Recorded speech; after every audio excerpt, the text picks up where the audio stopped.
kepada Egi Sujana, kepada Elida Neti, dan kepada Damai Hari Lubis, kawan-kawan kami, saya sebut ada kawan-kawan kami, silakan datang. Kan Anda meyakini Pak Jokowi itu orang yang cerdas dan pemberani, dan Elida mengakui jasanya asli meraba 20 menit, meskipun kesaksian dari kawan-kawan pengacara yang ada di situ seperti Azam Khan, seperti Al-Katiri dan yang lain-lain, tidak ada adegan memegang 20 menit, lama banget begitu ya. Nah, itu sesuatu yang tidak terjadi. Jadi, buat kalian yang meyakini oh ya, jangan lupa ada Brigjen Polisi Purnawirawan Sunardi ya, yang kumisnya tebel itu. Pak Kumis, kita minta Pak Kumis hadir ya, nanti hadir di situ. Sumpah pocong Pak, kalau Anda mau membiayai restoria, saya juga membiayai Bapak. Jadi lucu, bagaimana mungkin orang yang tidak meyakini disuruh sumpah? Yang sumpah itu orang yang tidak punya ijazah, ngaku punya ijazah, itu yang sumpah. Anda bagaimana sih dulu jadi polisi kok ngaco begitu?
Ketemu kembali di channel yang cerdas, jernih, jujur, dan pemberani.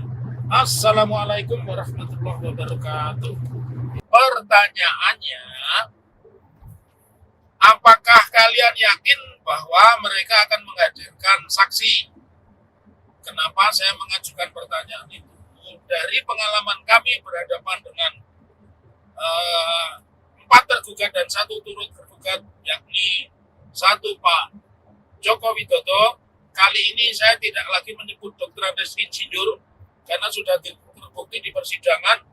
5 saksi kami yang pernah ketemu dengan Pak Jokowi, pernah berinteraksi, salaman, ketika ditunjukkan foto ijazah yang notabene di-upload Dian Sandi, juga foto ijazah yang lain, mereka mengatakan kalau dari pertemuan kami, salaman kami dengan Pak Jokowi itu bukan Pak Jokowi Dodo, jadi fix ya. Nah, jadi atas dasar itu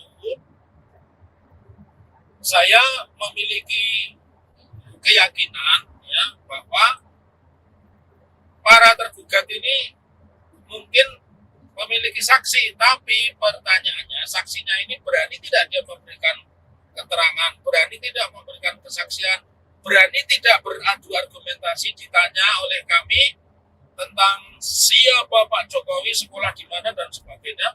Karena materi pertanyaan itu adalah strategi kami memindahkan proses penyidikan baik di Bareskrim maupun Polda ke ruang sidang Pengadilan Negeri Surakarta. Jadi model pertanyaan kami adalah model pertanyaan interogasi. Maka kalau seorang saksi yang dihadirkan itu dia tidak memiliki pengetahuan, tidak memiliki nyali, ya, dan yang pasti tidak bersiap diri, akan kami goreng bukan seperti tahu bulat, tahunya kotak barangkali ya. Nah, maka melalui tayangan live Universitas Akal Waras, saya sampaikan kepada kalian, para kuasa hukum, sebagian advokat, sebagian bukan, para kuasa hukum tergugat, kira-kira berani tidak menghadirkan saksi kalau Pak Jokowi meskipun berapi-api ngomong di Kopal, saya akan datang kalau pengadilan memerintahkan, ya udah diperintahkan nggak datang kok,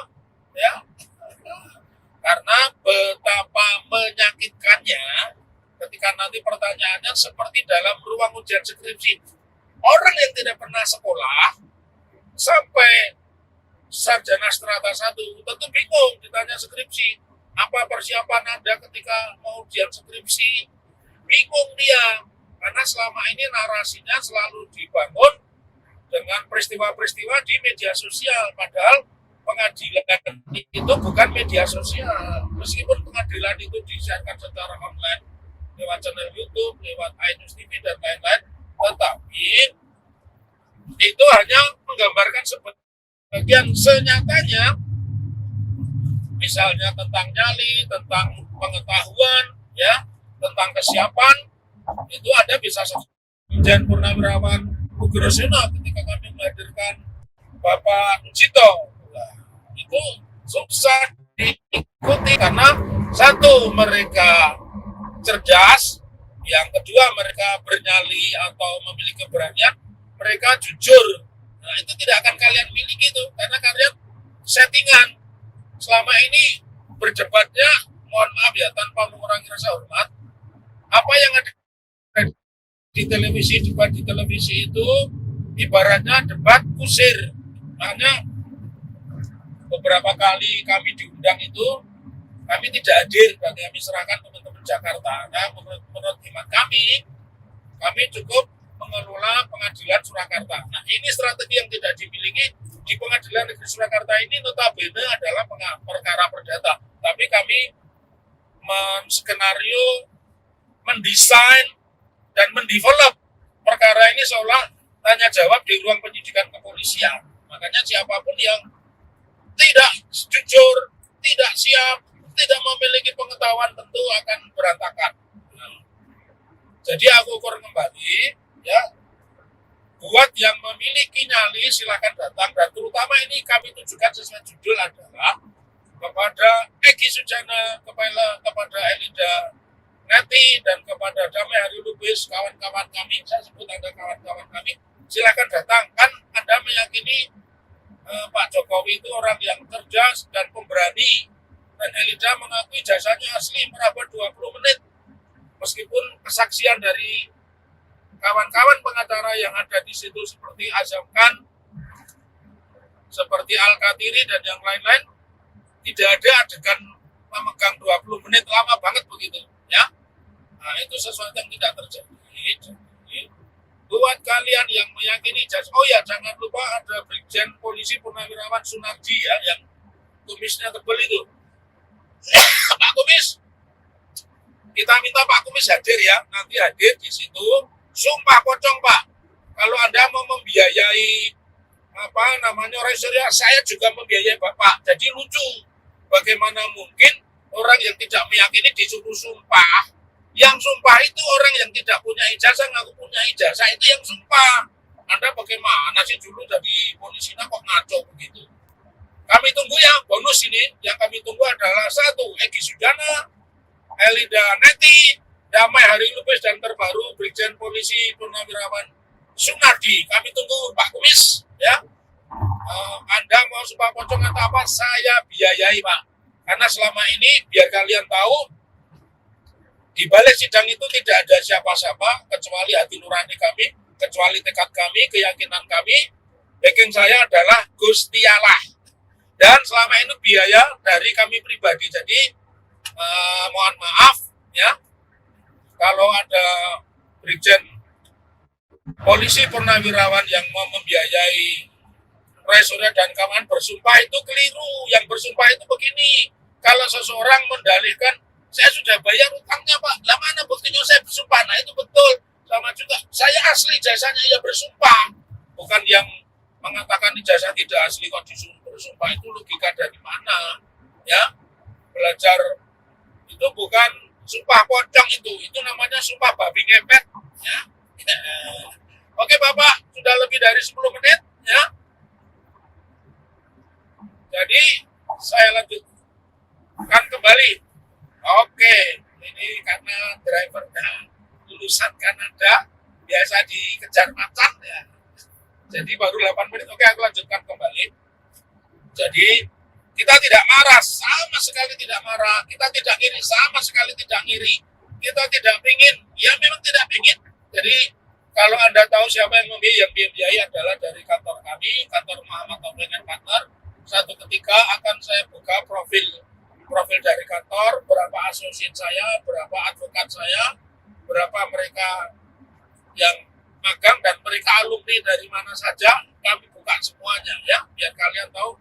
Meskipun saya tinggal di daerah, tapi insya Allah kami itu bukan pengacara miskin ya. Jadi, oh iya, kalau soal dirayu untuk berdamai dengan Pak Jokowi, kami pernah. Jadi suatu ketika di tanggal 10 Juli 2000, hari Rabu itu ya, 10 Juli 2025, ketika kami tampil di Rakyat Bersuara, setelah jeda yang pertama itu,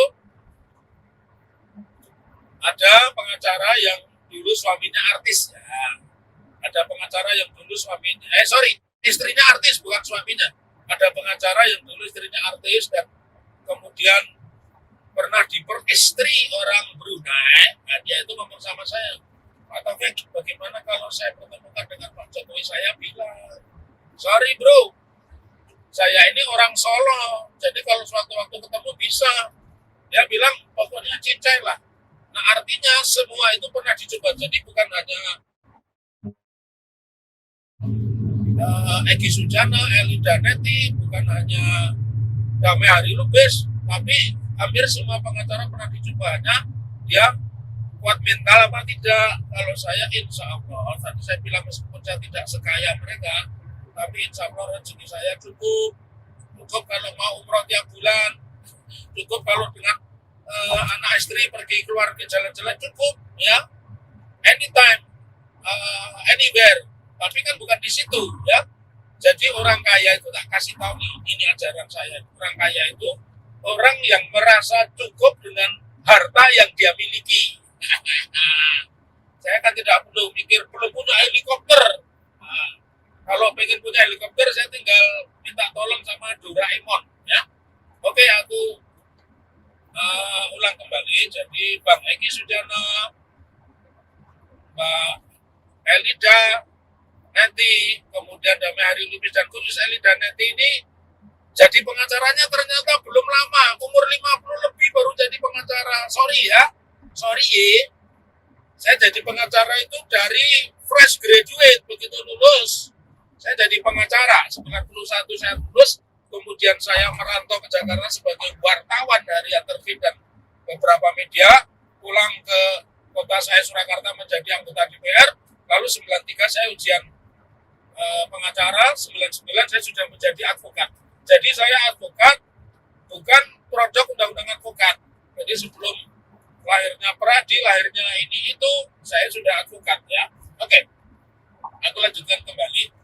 Menurut intuisi saya, melihat pertanyaan yang kami ajukan kepada Komjen Polisi Purnawirawan Nugrosino, kepada Pak Nujito, kepada Pak Bagas, ya, Insinyur MSc PhD yang begitu tajam ya. Begitu juga pertanyaan kepada Michael Benjamin Sinaga, seorang jurnalis yang YouTuber. Saya meyakini kalian itu kesulitan untuk mendatangkan saksi karena nanti akan kami jadikan tahu kotak. Jadi dari bulat kami jadikan tahu kotak ya. Mungkin kalian akan mencret itu besok kalau benar-benar hadir ya. Karena dari beberapa informasi yang saya tanyakan kepada wartawan TV, wartawan cetak, wartawan online, belum ada konfirmasi dari pengacara para tergugat tentang saksi yang dihadirkan ya. Nah, kami tunggu kalau yang memberikan kesaksian itu Egy Sujana, Elida Neti, kemudian Damai Hari Lubis dan ditambah Brigjen Polisi Purnawirawan Sunardi. Nah, kita tunggu Pak ya. Bilang tiketnya naik apa, aku bayarin Pak. Salam akal waras, tetaplah menjadi orang yang cerdas, jernih, jujur dan memberani. Merdeka.